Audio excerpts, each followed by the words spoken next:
Dr. Kerrin Begg, public health specialist at the Faculty of Health Sciences at the University of Cape Town, joins me now. Doc, thank you very much indeed for joining us on the program. So we saw the President and the Health Minister being vaccinated today. I mean, does that give South Africans some kind of assurance, trust and confidence in this vaccine? Absolutely. I was present witnessing some of my colleagues being vaccinated at Khayelitsha today, not long after the President got his vaccine. I can tell you that there is hope in healthcare workers today. There is absolute hope. We are absolutely delighted that this is a large light at the end of a very long, very dark tunnel. And when it's my turn, I will be there, boots and all, ready to take the same vaccine. Yeah. Does this mean that, we're well on course to reach what we're all hoping for is herd immunity, so that, the strides that are being made now could, I'm not saying that they don't mean something now, but could mean something for, a vaster population group here in the country? So one of the challenges with moving to the J&J, which was is absolutely the right decision, but because it hasn't yet got regulatory approval, and because the manufacturers are still madly manufacturing and sending out doses in these groups, is that we had hoped to be able to vaccinate all of our healthcare workers within the space of a couple of weeks.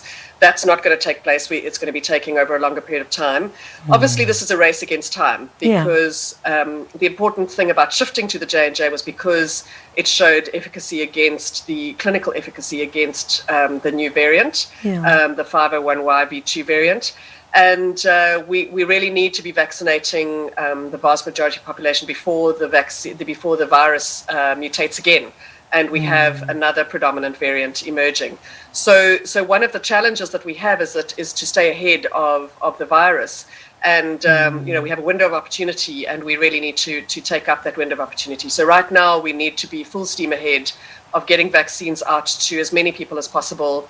And so when you get your chance, take it, because we really need people vaccinated sooner rather than later.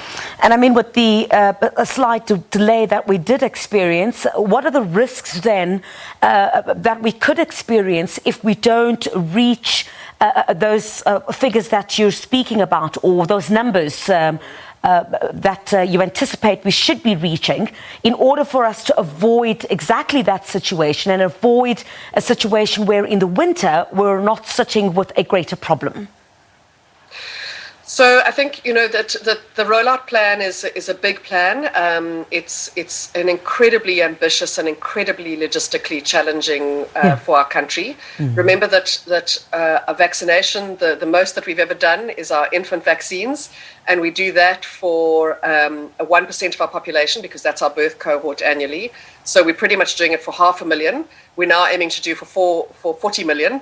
So that's a magnitude difference in terms of what we're looking at for logistics. But J&J is a great vaccine for us to be able to do that, because it's a single shot. So we're not having to do it twice. And of course, it's at refrigeration temperatures, and unlike the mRNA vaccines, which are at very low temperatures, which would challenge some of our logistics, particularly outside of the metropolitan areas. So, right now, this was quite phenomenal in terms of shifting gears for vaccines within a very short space of time. And we're literally talking, 2 weeks, which is not particularly long. What we really can't be losing is months. And we had anticipated that we would, by the end of the year, have the 40 million done. And I think if we can still do that, then we're on a good wicket. But if we start to spill over and are still trying to mop up vaccinations into sort of the middle to latter half of next year, then we may well be experiencing challenges. So, the faster we can get... So our healthcare workers, remember, is not for herd immunity. It's to protect healthcare workers. That's so right. In this case, it's very specifically to protect healthcare workers so that they can continue to shoulder the burden of COVID as they have been doing now for over a year.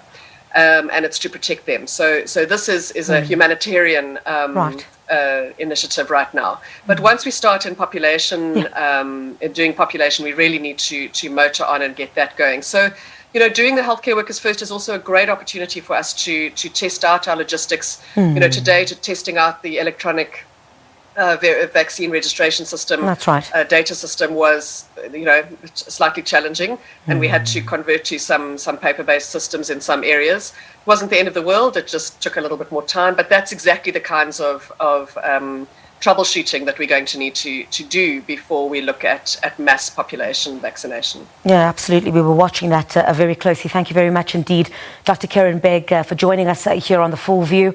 Public health specialist at the Faculty of Health Sciences at the University of Cape Town. We'll take a short break here on the programme. We'll have a lot more when we get back. Stay with us.